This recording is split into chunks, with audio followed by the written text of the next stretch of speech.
Hi, இன்னைக்கு உருளைக்கிழங்கு பட்டாணி பொரியல் எப்படி செய்கிறதுன்னு பார்க்கலாம். இந்த பொரியல் நம்ம கல்யாண வீட்டில் செய்கிற பொரியல் மாதிரியே இருக்கும். இந்த ரெசிபியை ட்ரை பண்ணி பாருங்கள். உருளைக்கிழங்கு நல்லா வாஷ் பண்ணி கட் பண்ணி குக்கரில் ஒரு 2 விசில் போட்டு வேக விட்டுருங்க. வேக விட்ட பிற்பாடு அதை கட் பண்ணி வச்சுக்கோங்க. ஒரு கடாயில் எண்ணெய் ஊற்றி 1/2 டீஸ்பூன் சோம்பு, ஒரு 7 பல்லு பூண்டை நல்லா தட்டி வச்சதை சேர்த்துக்கோங்க. ஒரு பெரிய வெங்காயத்தை பொடியாக நறுக்குனதை சேர்த்துக்கோங்க. அது நல்லா வதக்கிக்கோங்க. கருவேப்பிலை சேர்த்துக்கோங்க. ஒரு தக்காளியை பொடியாக கட் பண்ணதையும் சேர்த்துக்கோங்க. நல்லா வதக்கிடுங்க. நல்லா வதங்கின பிற்பாடு நம்ம வாஷ் பண்ணி வச்சுருக்கிற பட்டாணியை சேர்த்துக்கோங்க.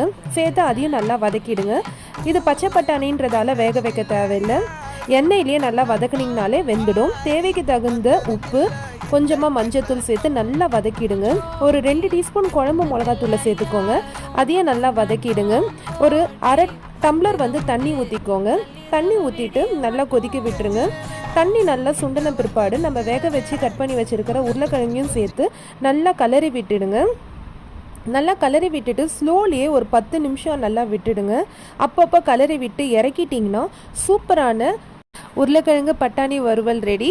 இந்த பொரியலை ட்ரை பண்ணி பாருங்கள். உங்களுக்கு கண்டிப்பாக பிடிக்கும். வீடியோவை லைக் பண்ணுங்கள். சேனலை மறக்காமல் சப்ஸ்கிரைப் பண்ணுங்கள். தேங்க்யூ.